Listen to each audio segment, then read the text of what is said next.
Ready to Love reunion. Ooh, guys, it was not giving what it was meant to give. It was as dry as the whole season, guys. I don't know about you, but that's how I felt. I just kept thinking, yo, I thought you were gonna give us the drama. I thought you were gonna give us a lot more. It wasn't giving what it was meant to give, but I will try to make this as lighthearted as possible. Let's get into it. So, when we talk about let's focus on Sydney and Phil for a sec. The first thing I noticed was, well, they seemed affectionate. They seemed that they were still together. So I was like, all right, you lot are still together. Okay, cool. You guys made it to the reunion. Whoo! Well, I'm not sure how long it's going to take for y'all to break up, but at least you guys got to the reunion, okay?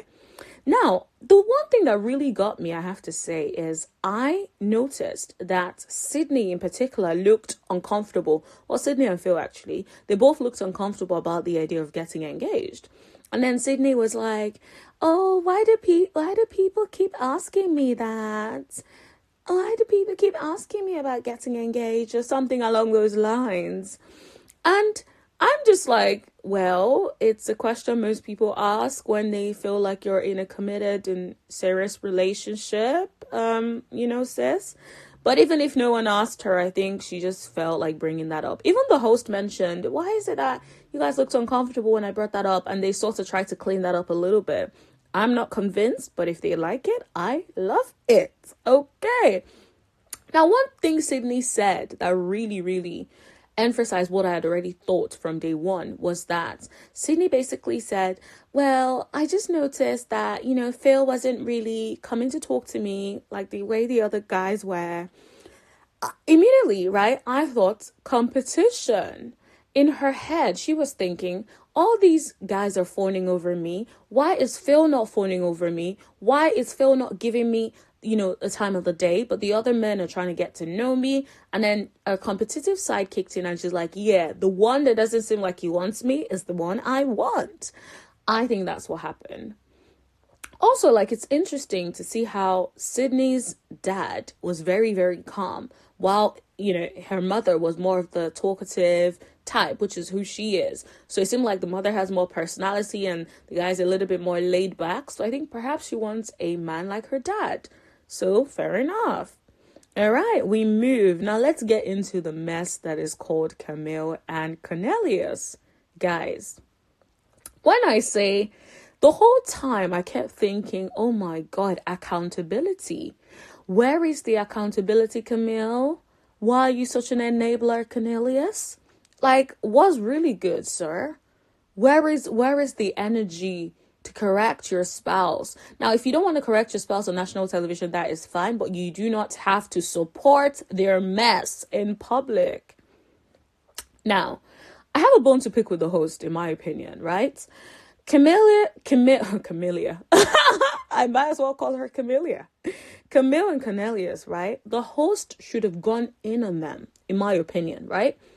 I feel like she didn't hold them to the fire. She just let them get away with everything they've done, especially Camille. And, of course, Cornelius is the enabler. So, yeah, I put them in the same brackets. They're together, right?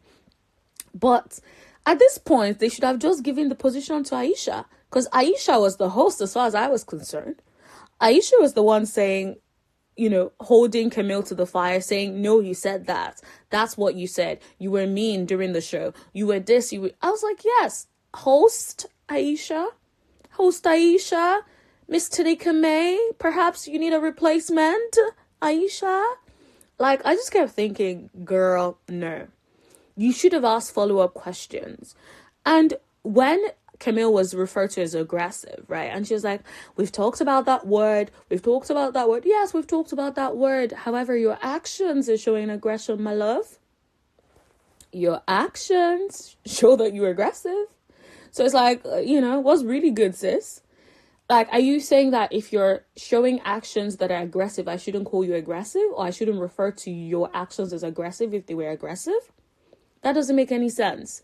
Now, I know about the word. I know what it stands for. I get it, right? I do not generally like calling people aggressive. However, if someone is aggressive, and someone else decides to call that out, then they're well within their rights to say, yo, you're being aggressive. And that's that. I think when Camille tried to blame editing, I was like, nah, you guys are, no, no. In the words of Sabrina, there is no editing in the world that could do that.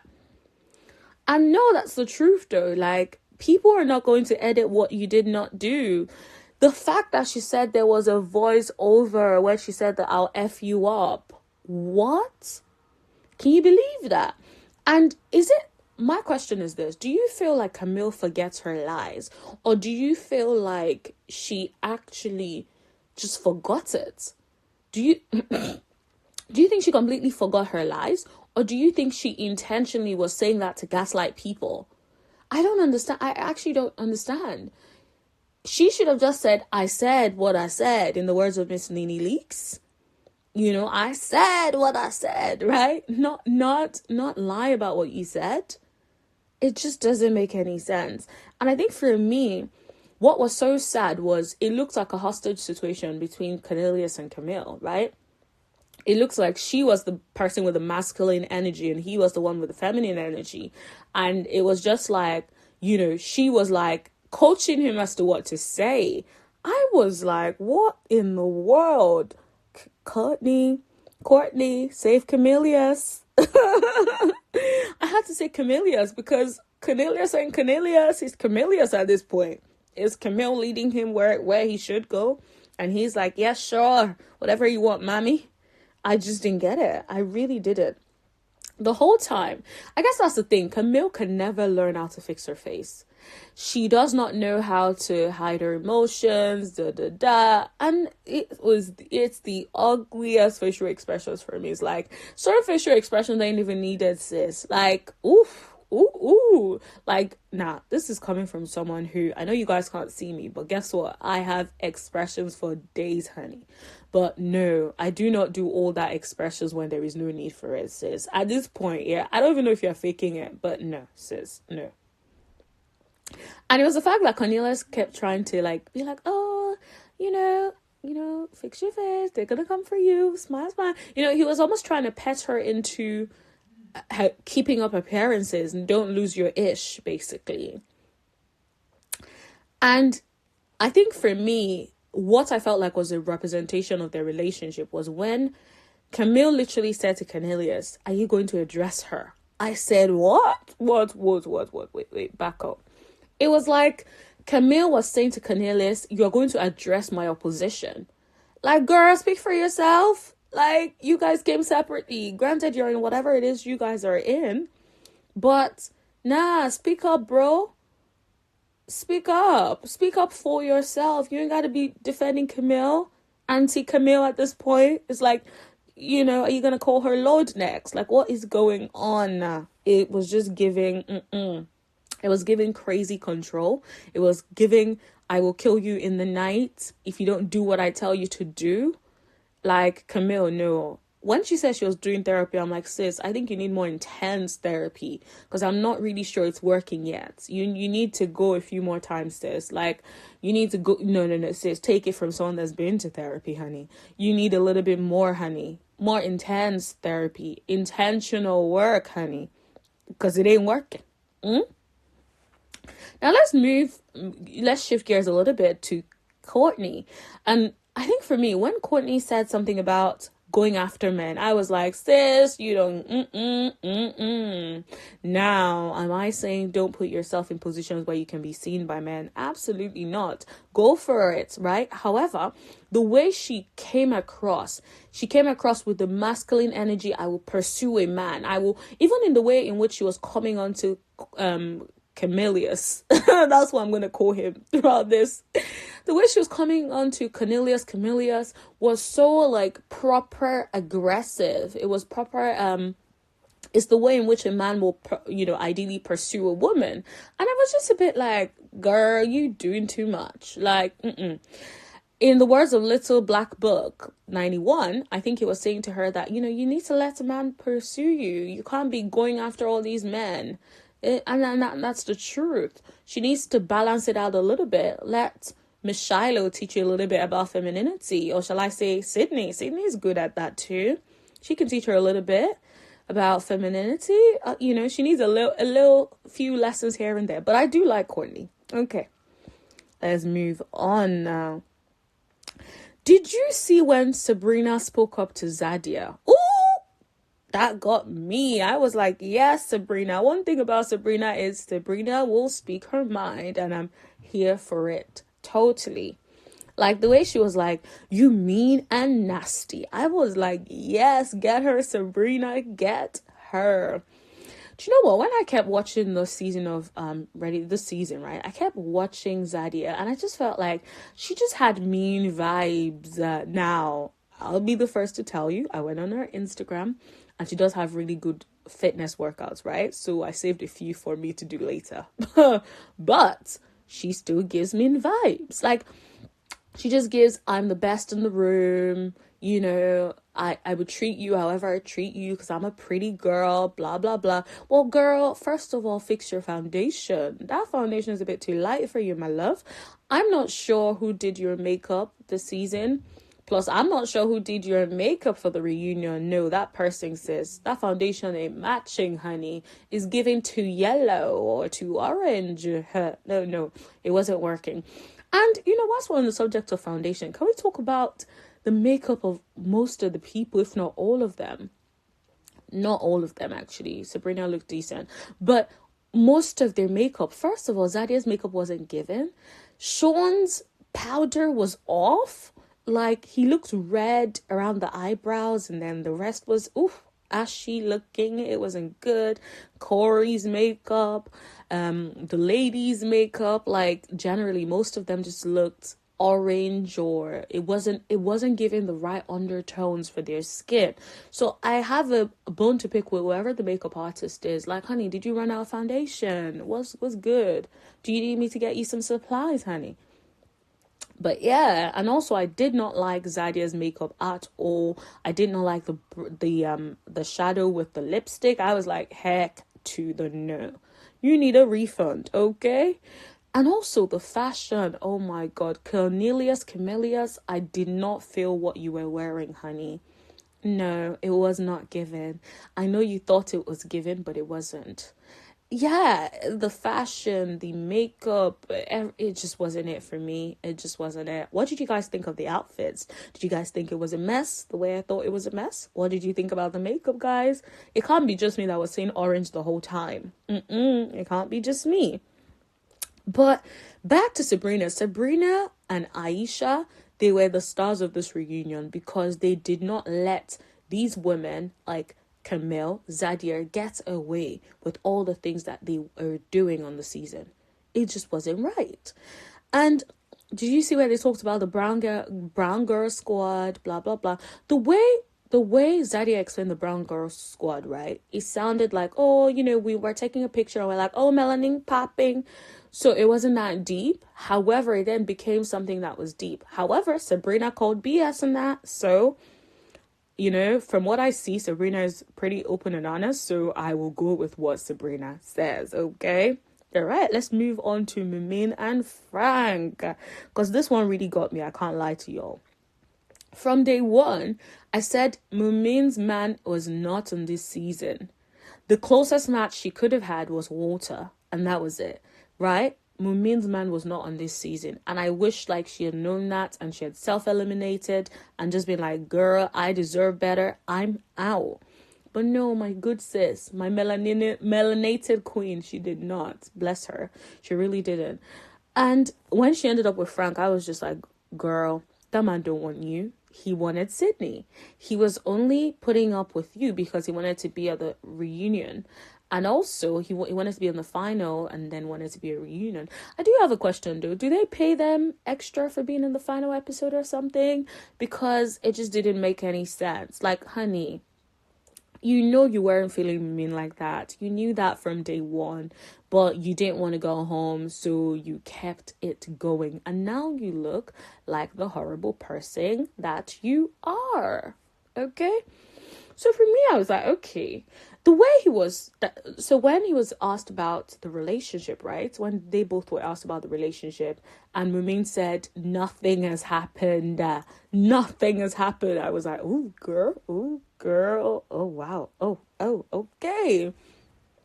And then Frank was like, when the cameras went down, he had to see that the cameras took a toll on him. He had to take a break. And I call BS.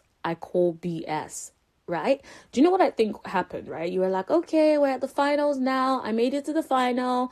Cameras turned off and you're like, ooh, I can stop acting. I can stop doing what I do.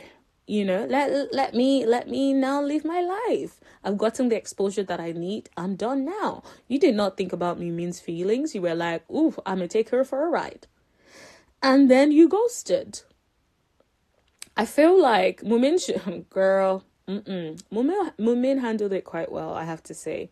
Yes, she was crying. I was like, girl, dry your tears. He does not deserve your tears. But at least she handled it well enough. The part that I didn't like was it almost seemed like Frank was trying to gaslight her. Is it just me, guys? It cannot be just me. I kept thinking, right, Frank sounded like a politician. It sounded like a politician when he was talking about their relationship. He was just like, oh, the way we held hands was just too much. Guy, held hands. Now, first of all, I'll be the first to say, I'm not exactly that affectionate, physical touch and stuff like that, right? However, when I like someone, naturally, I'm like, okay, if that's their love language, I'm a little bit more affectionate. And also, I respond to affection. Let's say someone was affectionate to me, I will respond back. That does not mean I'll go out of my way to touch you, but if you touch me, then I'm like, okay, give you a little here and there, right? So I get it. And I got what Mumin was saying is like, you give me the affection, I return it, and then it's like, ooh, you're doing too much. Don't respond to my affection. Like, even at the reunion, right? He kept moving close to her. He kept holding her. And I'm like, what the heck is wrong with this man? You just were giving your little speech about how you felt like, oh, the way you guys did this was too much. He never liked her, guys. I can bet this. He never liked her like that. He wanted Sydney, but Sydney did not want him. And I suspect Sydney probably gave him a call and said, yo, I'm not choosing you. Just FYI, I'm going to choose Phil. Sorry, guy. And he was like, yo, I want to be at the, on the last day, I better choose Mumin real quick. Now, those are the sort of questions I would want the host to get into. Those are the sorts of questions. Uncle Tommy should have literally sent a list of questions to the host, because the host was not doing what she was meant to be doing, honey. She was not. And the part that really got me, right? And I was like, Frank, you are a BSer, right? The part that really got me was when Mumin tried to say something and disagree with what he was saying. I don't know if you guys noticed that, right? He began to touch her. He was trying to touch her to shut her up. And I was like, yo, you're manipulative as well. You're trying to control the narrative and you want her to keep quiet and just follow what he says. And I was like, no, Frankie, no. And then the part where it got me, I was like, yes, girl, yes, honey, was when she was like, when she was like, when he tried to interrupt her and she was like, she gave him the hand like, ooh, you're not going to interrupt me. I let you speak and now it's my turn to speak. And it was giving me life, honey. So yeah, I was like, yes, good, Mumin, good for standing up for yourself. But sis, that man never wanted you. And I wish that moving forward that you will notice when a man doesn't want you, and you will bounce. You will pull a Sabrina and be like, do you know what? Nah, this ain't right for me, honey. And just head out. So yeah, next time, sis, next time. All right, let's move on to Naim and Zadia. Okay. Naim, you were quiet all season, honey. Why are you suddenly speaking, Mr. Naim? What's really good? The way he was defending her. The way he was defending Zadia, I was like, honey, it's like you want Zadia to be like, okay, see how Naim is defending me. I'm going to be with her. Like, Zadia, Naim, Zadia does not want you. Zadia was going to choose homeboy Dante. Boo. She was not gonna choose you, boo. She was not gonna choose you. Like, I don't understand why you're out here fighting for her, right? It's funny when, Naim said, oh, 8 out of 10 men chose Zadia as their number one. So he was practically insinuating that the women were jealous of Zadia. And I'm like, girl, ain't nobody was jealous of Zadia. Zadia is a beautiful woman. The other girls are beautiful too. So what's good? What was it? I don't understand that. And he was just, I felt like he was just too involved in the business. Like, he should have just kept quiet and minded his business. Mind the business that pays you, honey. And, yeah. Speak only when spoken to, hun. That's what he should have done. He was giving me thirst. He was thirsty for Zadia. And yeah, in the words of Sydney was like, give him a peach. I was like, ooh, honey, Sydney. Oh, no, you did not. But no, she right. Like, Naim was doing too much. So, shush, Naim. Zadia, I'm very curious to see how the host is going to handle Zadia being physically abusive towards Dante. I know people are going to be like, she doesn't feel, is a lie. You putting your finger in someone's face and touching them, that is physical abuse, honey. So, no. So I'm curious to see how the host will handle that. But seeing that the host is not holding everyone accountable, I will not bite my tongue on that. All right. So, in the words of Sabrina, you all deserved each other. And she was right. She was saying that when she was referring to Camille and Naim and Zadia. I'm like, yeah, she actually is right. They are, they should stay together and keep the rest of the world safe from them. Yes. Keep the rest of the world safe. And at the end of this episode, we saw Zadia walk off. Oh, not Zadia. Taisha. Oh, girl. Yeah, Tasia. We saw Tasia walk off, right? And she's like, this is the ghetto. I'm like, sis, shush. You've not said one word throughout this reunion. Shush. Like, now is not the time for attention seeking, okay? Now, I can't lie. The whole thing was the ghetto. But reunions are generally the ghetto. We know what we sign up for when we come to reunions. So I was like, girl, sit down. And then when she said her mom was unwell at the hospital, I'm like, oh, I understand that outburst. Like, sorry, boo. But, perhaps if you didn't feel up for it, perhaps you shouldn't have gone. But I hope her mom is feeling better now. And she was done, man. She was over it. Bless her. Can I just say, Carrie looked lovely. She looked really nice. Now, the foundation, the makeup wasn't fully there, but the dress looks nice on her. I loved how she looked. And her and Tyrone sort of looked good together. And they were bouncing off each other quite well, the energy and stuff. Too bad Tyrone already said he thinks Shiloh is his wife. So I don't know. Good luck with him on that. I don't think Carrie would probably get back with him, but who knows. But they did look good together. Who knows? The next episode, guys, when I say to you, I'm curious for the part 2. And the only reason I'm curious for part 2 is Kari. Kari was crying. I'm like, bro, what's good? Because I've watched interviews with you and you try to explain everything away. So why are you crying now? What's good? What's really good? So I want to know whether he's just trying to cry for affection and hope that people would forgive him for all his nonsensities over the season. But I guess we'll see. But yeah, subscribe to my channel, guys. I'm new to this, so please subscribe and give this video a thumbs up. And I want you to share the video.